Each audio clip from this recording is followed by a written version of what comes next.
एक जीवात्मा को अन्न के रूप में खेतों में डाला जाता है। फिर वो फसल पक जाती है धूप में। उसको पहले के लोग अपनी फसल को काटते थे तो बैलों से कुचलवाते थे उसको अच्छे से, ताकि उसका दाना अलग किया जा सके। आजकल मशीनों में ये कार्य किया जाता है। तो जो जीवात्मा किसी दाने के रूप में है, उसको पहले बैलों से कुचलवाया गया, मशीन से कुचलवाया गया, फिर उसका दाना अलग हुआ, उस जीवात्मा को अलग कर दिया गया। फिर बोरे में भर के उसको इकट्ठा धूप में सुखाया गया। कई दिनों तक गोदाउन में उसको रखा गया इकट्ठा करके उस जीवात्मा को। उसके बाद उसकी पिसाई होती है जीवात्मा की मशीन के अंदर। फिर उसको आटे का रूप दिया जाता है उस जीवात्मा को। उसके बाद उस जीवात्मा को गूंथा जाता है आटे के रूप में। फिर आटे के रूप में उसको गूंथा, फिर तवे पे उसको सेका जाता है उस जीवात्मा को। फिर जीवात्मा को तवे पे सेका जाता है, फिर गर्म किया जाता है उसको। फिर उसको चबा चबा के उस जीवात्मा को खाया जाता है।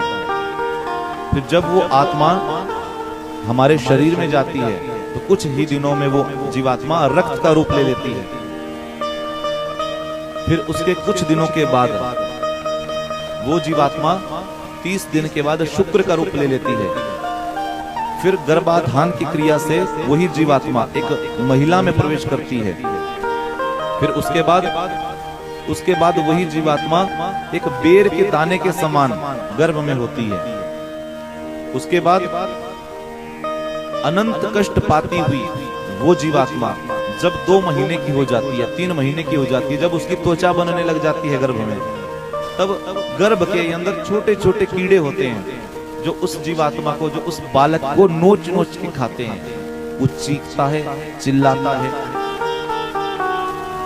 बहुत दर्द होता है, लेकिन इतना अंधेरा होता है कि हाथ से हाथ की दूरी नहीं दिखती, इतना अंधेरा होता है।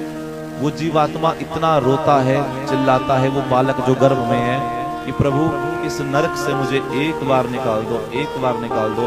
मैं इस संसार में जन्म लेते ही आपका इतना भजन करूंगा, इतना भजन करूंगा, इतना किसी ने किया ही नहीं होगा।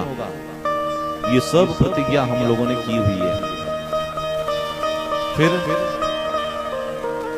3-4 महीने के बाद जब वो जीवात्मा गर्भ में पलता है, उसकी माँ जो होती है वो चटपटी चीजें खाती है, तो वो चटपटी चीजें सीधा उसकी आंखों में जाके चुभती हैं।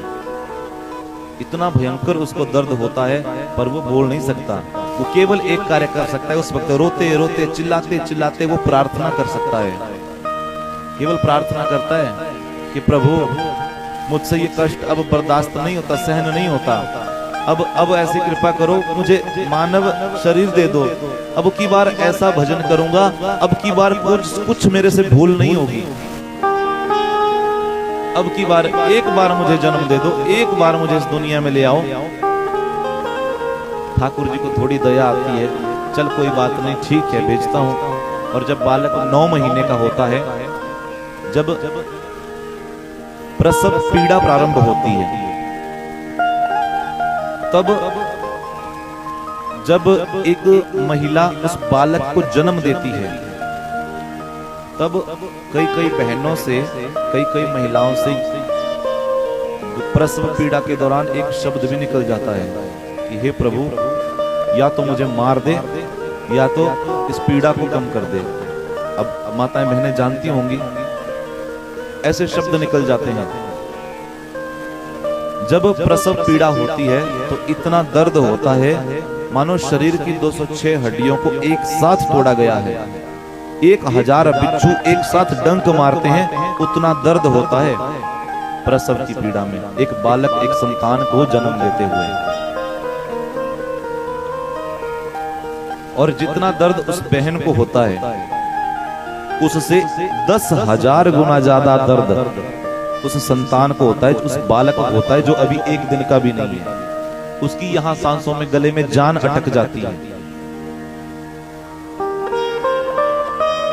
इतना दर्द उसको होता है। और जन्म लेते ही क्या कहते हैं लोग, नाम जप करने का टाइम नहीं मिलता, जॉब पे जाना है, काम पे जाना है, बाबा जी बन जाए क्या, ऐसा ही बोलते हैं ना लोग। अभी जब यम के दूत सामने खड़े होंगे उस वक्त कोई बहाना नहीं चलेगा, उस वक्त ये बहाने चलते नहीं है, पीट पीट कर ले जाते हैं वैतरणी नदी तक। इतनी पिटाई होती है, दर्द उतना ही होगा जितना इस शरीर में। शरीर 3 प्रकार के होते हैं। यहां जो ये शरीर दिख रहा है ये स्थूल शरीर है। उसके बाद मृत्यु के बाद जब हमें शरीर प्राप्त होगा वो अंगूठे के समान होगा, उसको सूक्ष्म शरीर बोलते हैं।